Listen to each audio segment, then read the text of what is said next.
95 जगहों पर आज चुनाव हुआ है। ऐसे तो इलेक्शन कमीशन अभी आपको पूरा डाटा देगा कि कितनी वोटिंग कहाँ हो रही है, लेकिन ये तय है कि कश्मीर से कन्याकुमारी तक मोदी मोदी हो रहा है।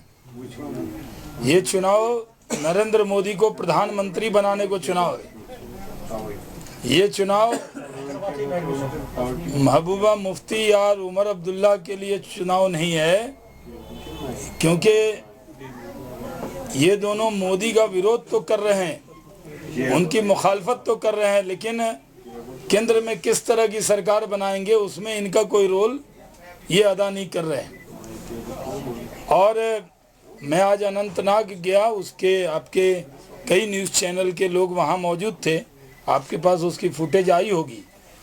बड़ी तादाद में अक़लियत के लोग वहाँ पर आए और मुस्लिम कम्युनिटी में भी भारतीय जनता पार्टी का सपोर्ट इतना है, ये मुझे बहुत इससे खुशी हुई है। पूरे मुल्क में नरेंद्र मोदी जी के क़यादत में एक हवा बह रही है, क्योंकि हम अपने काम के नाम पर लोगों के बीच में गए। इस मुल्क को 2022 में जब आज़ादी के 75 साल पूरे होंगे, तब कोई ऐसा न रहे जिसके पास मकान न हो, कोई ऐसा न रहे जिसके पास रोज़गार न हो। सबका ध्यान रखेंगे, सबका साथ, सबके विकास की फ़िक्र करेंगे। और मैं मानता हूं कि हमारी सरकार उस मायने में खरी उतरी। जम्मू कश्मीर के अंदर भी मैं काफ़ी दिन बाद जम्मू कश्मीर आया, जब ख़ासकर घाटी में विधानसभा के चुनाव के वक्त में आया था, और बाद में जब मुफ्ती सईद साहब ने ओथ लिया था भारतीय जनता पार्टी के सपोर्ट से, तब भी उस ओथ में मंच पर मैं उसका गवाह बना था। ये सही है कि आज महबूबा मुफ्ती साहिबा को हम फ़िरक़ा परस्त लग रहे हों, उमर अब्दुल्ला साहब को हम फ़िरक़ा परस्त लग रहे हों, लेकिन जब हमारे साथ हुकूमत में भागीदारी करनी होती है तो हम उन्हें बहुत सेकुलर दिखते हैं, और जब हमसे अलग होते हैं तो हम में कमियां निकालने लगते हैं। मैं मानता हूं कि जम्मू कश्मीर की आवाम से जो हमने उम्मीद पाली है, उस उम्मीद पर आवाम हमारा साथ दे रही है। और इस बार जितना अच्छा मौसम है, घाटी में भी कमल खिलेगा। आज की भी जो वोटिंग की खबर हमें श्रीनगर में भी मिली है हमारे कार्यकर्ताओं से, उसमें किसी का भी मुकाबला बीजेपी से है, और भारतीय जनता पार्टी घाटी की सीटों पर भी इस बार कमाल करके दिखाएगी। पूरे इस चुनाव के रिज़ल्ट के दिन इस बात की चर्चा रहेगी कि घाटी में कमल खिला है, ये बड़ी खबर बनेगी। कोई भी न्यूज़ चैनल हो, उस पर बड़ी ब्रेकिंग, बिग ब्रेकिंग यही आएगी। जम्मू में तो कई बार कमल खिलाया हमने, इस बार घाटी में भी कमल खिलाएंगे, ऐसा मुझे यकीन है। आपके सवालात के लिए हाजिर हूँ, बारी बारी से अगर कोई सवाल। बात की, विकास की, आपने डेवलपमेंट की बात की, लेकिन हमने देखा कि पिछले 5 सालों से आप हुकूमत करते आ रहे हैं, लेकिन डेवलपमेंट का कहीं नामो निशान नहीं है। आपने 15 लाख की बात करी थी, जो मतलब बिलो पॉवर्टी लाइन के थे, उनको अकाउंट में डालेंगे, लेकिन ऐसी कोई भी आपकी सरकार ने अभी तक मतलब जो कॉन्सिक्वेंसेस आए उससे कोई भी साबित नहीं हुआ कि आपने ऐसी डेवलपमेंट। देखिए राहुल गांधी, तो क्या हम माने कि जो पिछले 5 साल गुजर गए उसको भूल जाए, आप नए सिरे से आप काम शुरू करने जा रहे हैं?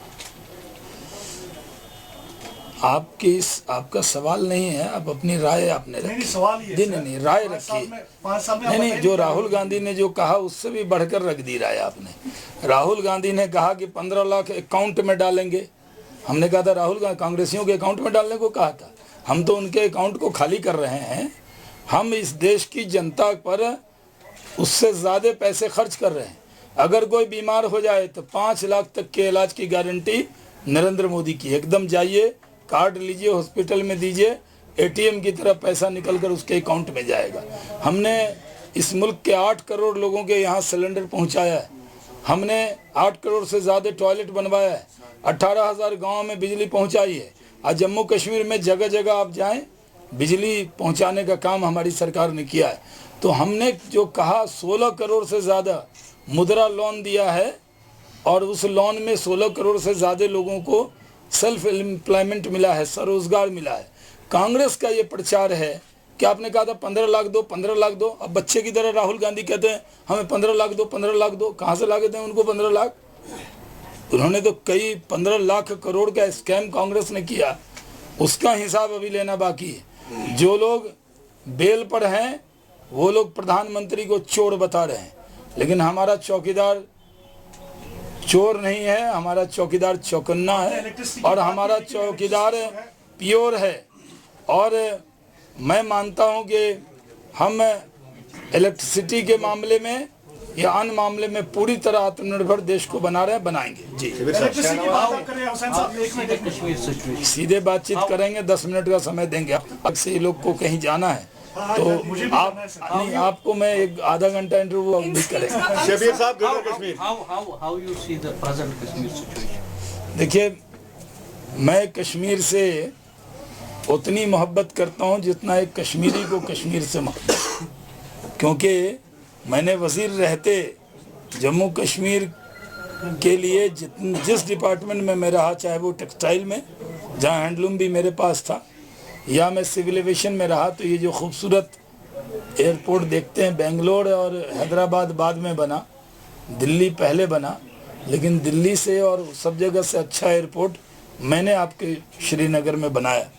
और उस वक्त हज की फ़्लाइट को भी मैं विदा करने के लिए आया था यहाँ से, पहली हज की फ़्लाइट जो डायरेक्ट एम्बार्केशन पॉइंट हुआ था, तब मैं आया था, शायद आपको याद होगा।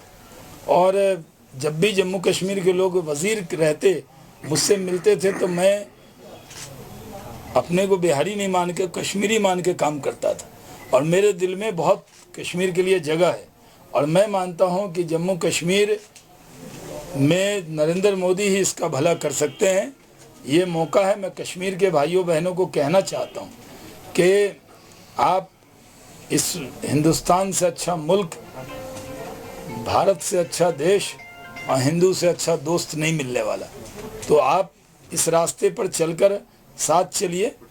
जो दिक्कत है, दुश्वारियाँ, उसको एड्रेस किया जाएगा और एड्रेस किया गया है। यहाँ जो अभी, क्योंकि आचार संहिता लगी हुई है अभी भी, यहाँ गवर्नर साहब एक बेहतरीन आदमी हैं और वो पीपल्स गवर्नर कहे जाते हैं। तो कोई भी दिक्कत है तो SMS पे, व्हाट्सएप पे भी वो एक्शन लेते हैं। तो कश्मीर के लोग कैसे तरक्की करें, इसमें हम लोग पूरा कंट्रीब्यूट करेंगे। शाहनवाज साहब, उन्होंने कहा कि प्रयाग जो आपने अपडेट दी है उसमें उन्होंने कहा कि वो बेल पे हैं और उन्होंने कहा कि मेरी तबीयत ठीक नहीं है। अगर वो तबीयत ठीक नहीं है तो चुनाव कैसे लड़ेंगे? उन्हें देखना चाहिए न्यायालय को कि उनकी बेल जो है रद्द की जाए। आपका क्या? जी, एक तो ये उमर अब्दुल्ला के जो दोस्त हैं, जिनकी गाड़ी भी कई बार इन्होंने ड्राइव किया काठी में, आपको याद होगा, वो भी बेल पर है। माननीय सोनिया भी बेल पर है। कांग्रेस के कई नेता वहाँ तो पूरा बेलगाड़ी है जिससे इनका अलायंस है। उमर अब्दुल्ला साहब का थोड़ा बेल वालों से रिश्ता न रखा होता। तो पहली बात तो ये। दूसरी बात ये है कि बीजेपी किसको टिकट, उमर कहाँ हमारे गठबंधन में, अगर गठबंधन में भी होते, एनसी किसको टिकट दी है, उस पर हमने कहाँ एतराज़ किया। उनके उम्मीदवार कह रहे थे कोई पाकिस्तान को 1 गाली देगा तो मैं 10 गाली दूंगा। तो क्या क्या बोलते हैं उनके लोग। तो ये उनके उम्मीदवार हैं, हम किसको उम्मीदवार बनाएं। ये भारतीय लोकतंत्र में चुनाव लड़ने का जिसको अधिकार होता है, इलेक्शन कमीशन उन्हीं को लड़ने देता है। उसमें उमर अब्दुल्ला इलेक्शन कमीशन से ऊपर नहीं है। इसलिए अपनी पार्टी की फ़िक्र करें, क्योंकि मेरी सूचना है, मेरी खबर है कि यहाँ फारूक साहब की जो आज की वोटिंग हुई है उसमें हालत अच्छी नहीं है। और जहाँ तक तबीयत नाशाज होने की बात है, तो कई लोगों की तबीयत नाशाज होती है तब भी चुनाव मैदान में होते हैं। शहनवाज साहब, आपने कहा कि पहले अभी तक जो है कश्मीर में कमल का फूल नहीं खिला है, लेकिन इस बार कमल का फूल खिलेगा।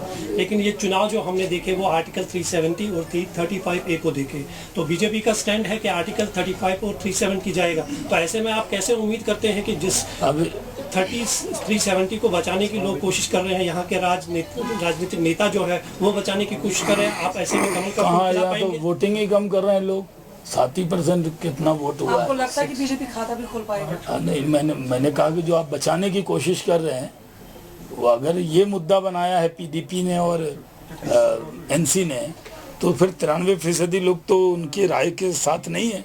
उनसे ये सवाल मेरा जब मिलेंगे तो पूछ लीजिएगा।